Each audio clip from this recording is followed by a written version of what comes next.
Walking might be the most underrated thing you can do for your health. It's simple, it's free, and most people completely overlook it. But the reality is, what walking does inside your body is far more powerful than most people realize. I'm Dr. John Chuback, cardiovascular surgeon, and when I look at something like walking, I don't just see movement. I see what it's doing to your blood vessels, your pressure system, and your long-term risk of disease. In this video, I'm going to break down what actually happens inside your body when you walk every single day, and why something this simple has such a massive impact on your health. Now, here's what most people think. Walking burns a few calories, maybe helps with weight loss, and that's about it. That's not even close. What walking actually does starts at the level of your blood vessels.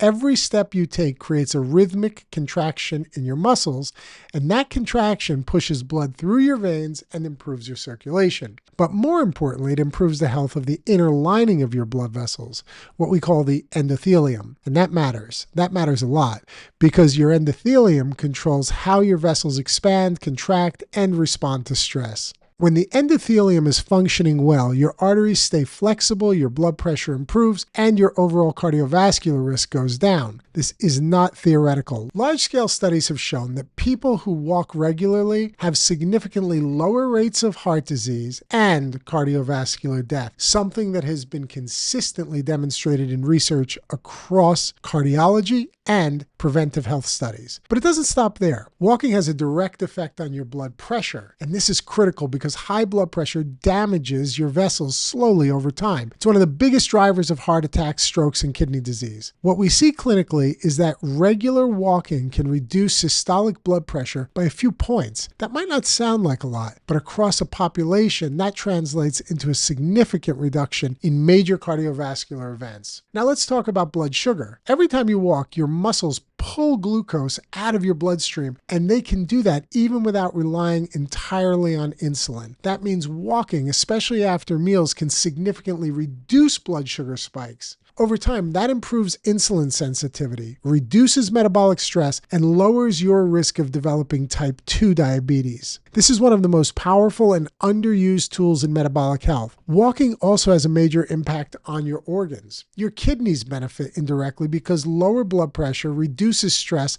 on the filtration system. Your liver benefits because walking improves how your body processes fat, reducing the risk of fatty liver disease. And importantly, these effects happen even without significant weight loss. Now, here's something that most people get wrong. They think walking is bad for your joints, but the opposite is true. Your joints depend on movement. Cartilage doesn't have its own blood supply, so it relies on motion to receive nutrients. When you walk, you're actually nourishing your joints, improving lubrication, and maintaining function. Over time, that reduces stiffness and slows down degeneration. Walking also plays a role in preserving muscle. Now, it's not the same as lifting weights, but it helps maintain muscle mass, coordination, and balance. And that matters as you age because loss of muscle is one of the biggest drivers of frailty and loss of independence. But one of the most immediate effects people notice is mental. Walking reduces stress, it improves mood, it lowers anxiety, and it does that through real biological mechanisms, reducing stress hormones and increasing compounds that support brain function and resilience. Over time, this also ties into cognitive health, with studies showing lower risks of decline in people who stay physically active. And when you put all of this together, better heart health, lower blood pressure, improved metabolism, stronger joints, better mental health, studies following thousands of people have shown that those who walk regularly, even at moderate levels,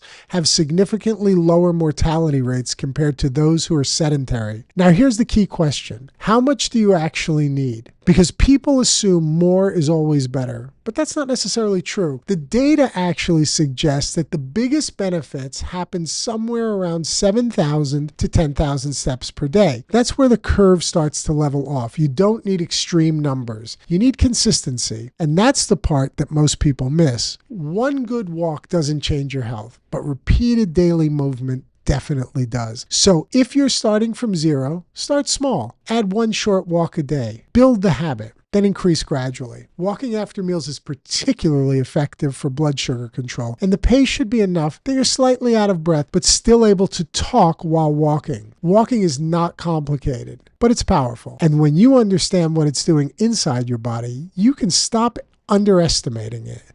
You don't need complexity, you need consistency. Move your body, improve your flow, protect your system. So at the end of the day, this is not about quick fixes or shortcuts. It's about understanding how your body actually works and making the right decisions for it. That's what sums it all up. If you want more information on topics like this, make sure you subscribe to my blog. The link is in my bio, where I break these concepts down in more detail. And as always, don't forget to like, comment, and subscribe to the channel. I'm Dr. John Chuback, and I look forward to seeing you again in my next video.